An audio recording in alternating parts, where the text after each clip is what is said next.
far west of China, home to many Muslims. Our China correspondent John Sudworth and his team have travelled there, and here is his report. In looks and in distance, it's closer to Baghdad than Beijing. But this is China, its far western province of Xinjiang, and now the target of one of the world's most intense security crackdowns.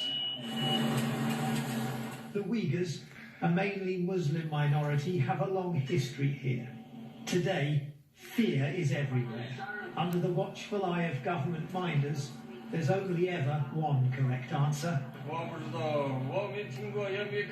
I know nothing, he tells me. Life is good here.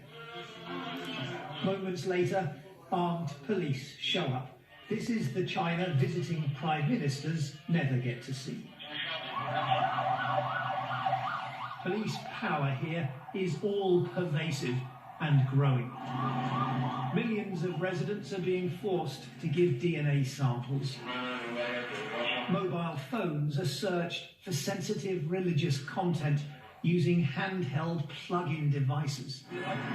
And for those suspected of even the mildest disloyalty to Beijing, there's now a network of secretive detention camps in which thousands of Uyghurs have been locked up without trial.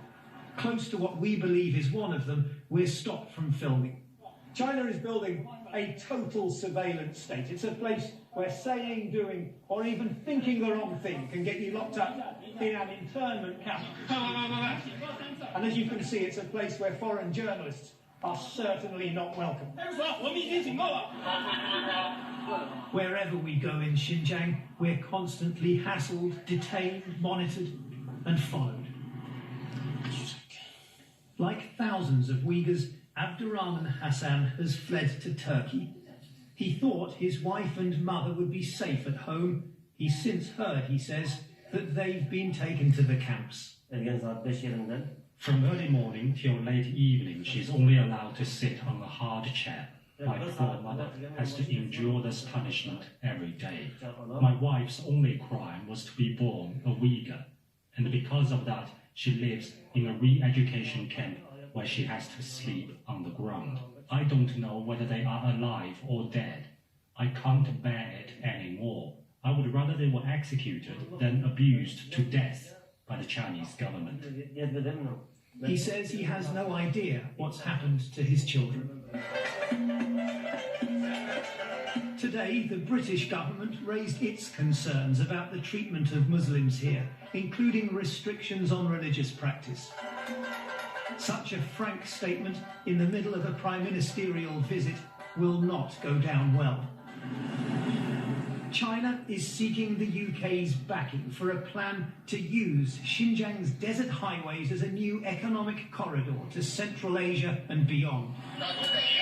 It insists the threat of Islamic terrorism, with a number of attacks in recent years, is a real one. Can I ask you some questions? Is it difficult to answer questions? But a police state breeds fear. They're busy, they say. And can stoke the very resentments China says it's trying to stamp out. John Sudworth, BBC News, Xinjiang.